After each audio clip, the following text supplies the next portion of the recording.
So, another beautiful summer evening in the Cotswolds, and I'm out with my mate's daughter, Fenella, who hasn't been out with for ages. It's been a while, hasn't it? Yeah. Anyway, so the plan is, in our new deer hunter kit, the Escape, hint, hint, aren't we looking amazing?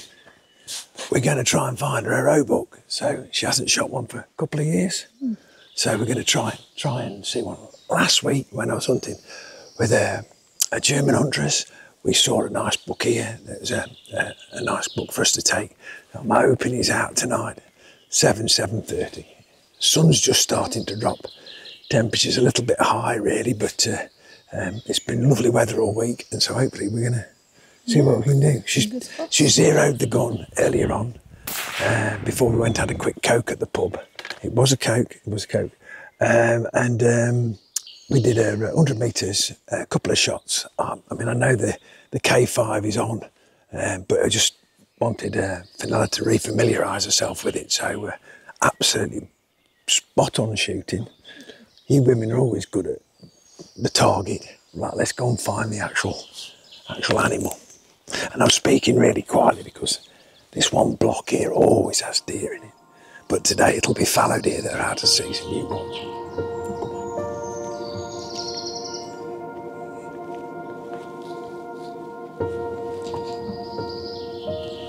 There was a group of fallow deer, all young bucks, had just come out, and you could see the spikes were in the thermal, because they were all full of blood, just starting to go. So yeah, right, let's go.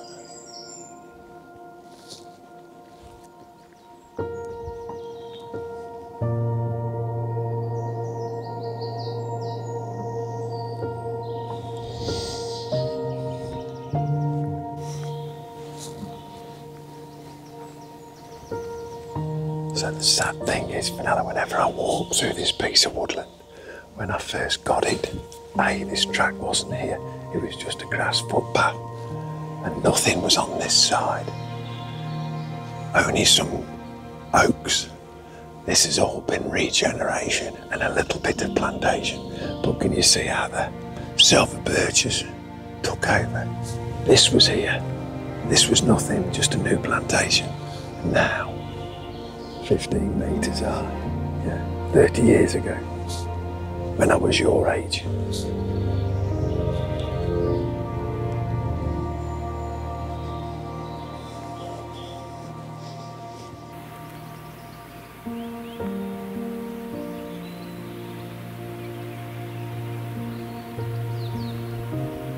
It's getting our wind.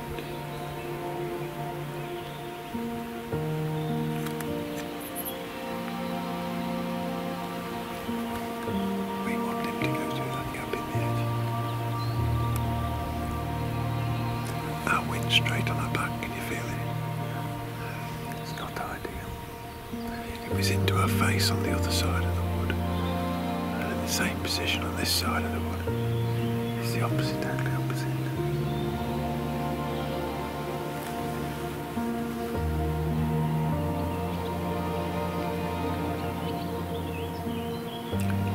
He's going through that gap. This is good. So he'll go into the next field, and that field's got a lot more of a drop in it, which will give us the backstop we need. So we're going to go up the lane. Has he gone in? Oh.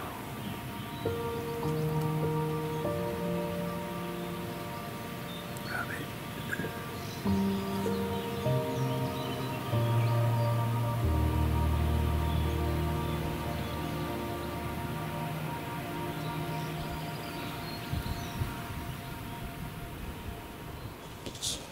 Okay, Fenella's buck, the one I want, is here.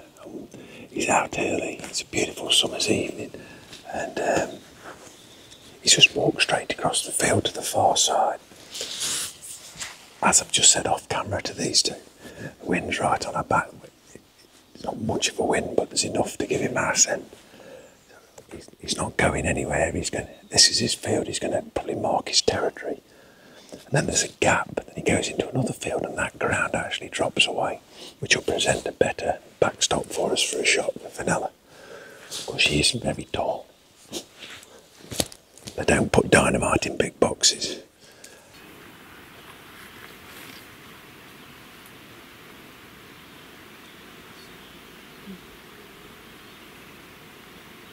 We've got a choice. We can either just, because this is a track that people walk along, we can just pretend we're walking. And then we can get into that field, come down. And then if he moves at that pace, he'll be in the backfield. That's a good place for us to get him.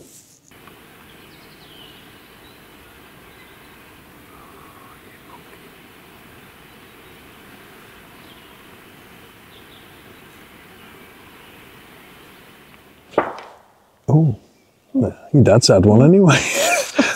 So, nothing rehearsed here. We've just come onto this little field, and this book was here last week, so I kind of knew Fenella was coming with us.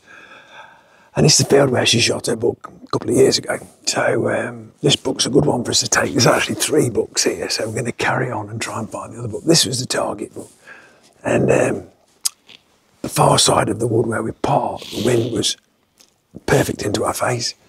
Come the other side of the wood, looking in exactly the same direction, the wind's on her back. Anyway, he must have got that wind. I was a bit overconfident and thought, that's it, we'll soon get her. But we needed to get a backstop, and that meant we were going to have to wait for him to go to the next field. But he's sussed us out, he's gone. So we've got plenty of time. I think he'll be back out, but probably on the other side of the wood in probably an hour. Or, sorry, I thought it was a stoat, it's a squirrel. So that's the situation. So we're going to carry on. We've got about 5 or 6 fields here to look round. And I've got a nice malform here as well, which would be a special treat, to be honest. I wanted that last week for the German lady, but it wasn't here. So anyway, we'll carry on and we'll see what we do. So come on down, let's go.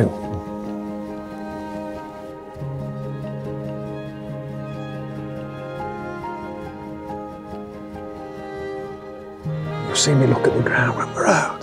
So this is that book we've just seen the other side of the hedge. This is like a boundary territory, and this could be him, or this could be the book that lives on this side. Where can you see he's scraped the ground, look, down here.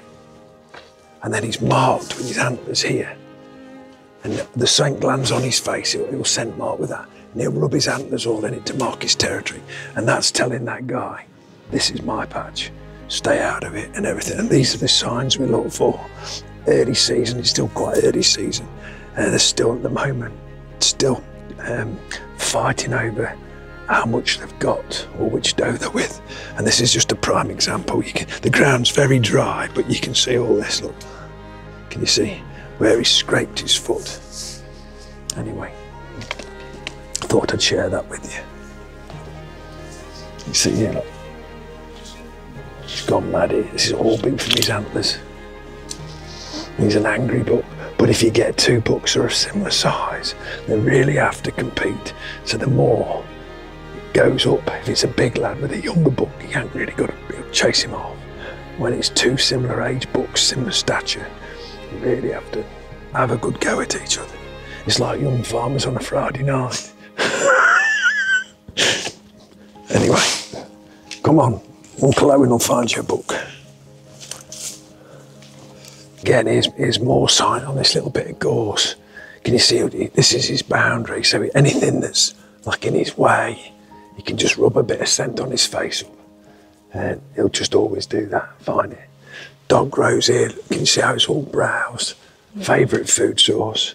And as I say, now we can really feel that wind coming across. This is actually where he smelt us, just here. And it's obvious. When you're chasing bucks a lot, you kind of sometimes get a bit arrogant to how you can get into them. And that's just an example of not perhaps paying that wind the best attention I should have done.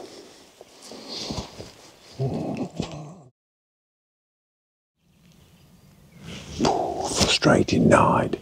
So we've just seen we've just bumped a little doe that ran off, and then she picked up a mature doe and a buck. and then the bucks are shooting for shore. So we've had to come all the way round to get back to this side of the field, which won't mean anything to you guys, but to get the wind in our favour. And then we get here and the wind isn't in our favour. But as I've come down, I've seen a buck, I'm pretty sure, coming into the field, to the buck that's in this field, and now they're not there. So they can be charging around anywhere, so we've got to try and get over this fence, Fenella, without ripping our new deer hunter trousers. What model is it? The Surrec. Escape. Oh, the Escape. No, my trousers. Oh, Surrec. The Surrec trousers. And then stop tight against this, and hopefully he's in that corner. As the sun's setting, so come on. Pass that over to me. Do not film me getting caught on this.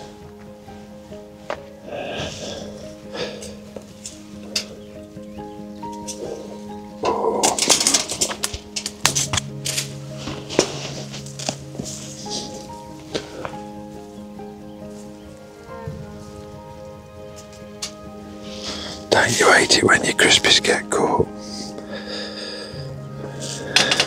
Oh.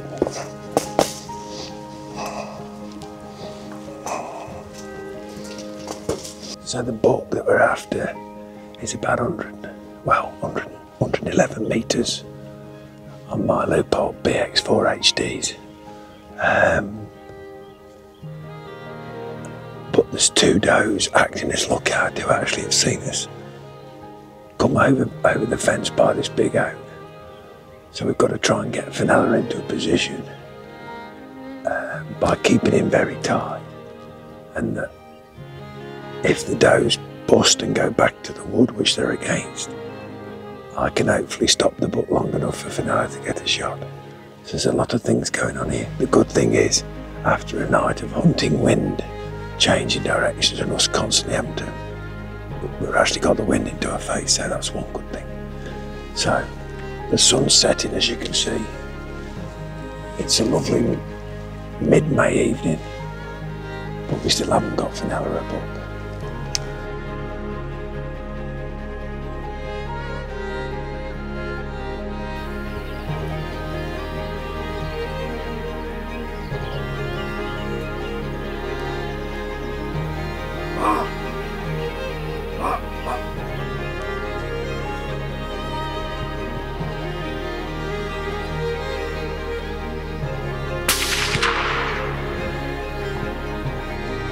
Stuck the bullet, yeah, just reload.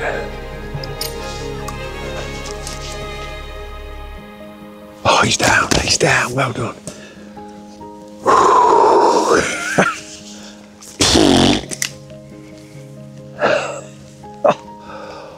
Flipping egg, well done. Thank you. Congratulations. Well done. Awesome. Can you hear me from there, Dan? Okay, so we had to get into a position. The buck was, the does had seen us, they were taking him away. He was picking up pace. I barked him, of course, I filled him full of adrenaline. He started to move again, I barked him again. He's really full of adrenaline. And it's about 1:30 that shot. And the bullet's gone a little bit low by the look of it. And he went back. So we quickly reloaded to try and get a second shot, but then he just collapsed. So the bullet did its job, but it wasn't the kill shot I was expecting. No. But anyway, let's go and have a look. Well done. Great, Fenella. Great. Oh, yes. Congratulations. So as the sun sets behind us, we've had a most wonderful evening, but it's been a challenge, hasn't it? It has. It's been difficult. We've been hunting and the wind has been hunting us. So wherever we went, the wind kept changing. And what I thought was going to be a reasonably reliable stalk didn't work. So we winded the first buck, and then we found this buck because we winded another doe who ran down the edge of the field and he stood up. But again, our wind wasn't good, so we had to go all the way around to get into a position. And then the two does that he was sat off from saw us, and that triggered him, and he wandered out into the field. And we very quickly managed to stop him, didn't we? And now the shot's gone a little bit back, so it wasn't the best reaction. But he took the bullet. By the time I'd reloaded, he'd actually gone down. So, or I'd reloaded Fenella. But well done, Fenella. Thank you. Your second book with Service UK. Yes. We're loving your development as a young stalker, and I'm really enjoying sharing things I've picked up in my lifetime of deer stalking. So a lovely representative book. I mean, you could look at him and say he was older than what he is, because he's still virtually in his full winter coat. But maybe that's because he lives in this open field and he isn't pushing through wheat like the other ones that we've seen that have been in their virtually full red jacket. But we quickly get some photographs now as it's going dark. And have we got a film out of this, Dan? I'd say so. There we go then. Name up in lights, Netflix, everything. So brilliant. Well done. So pleased. And now I'm going to show you how we got it. Okay? Awesome.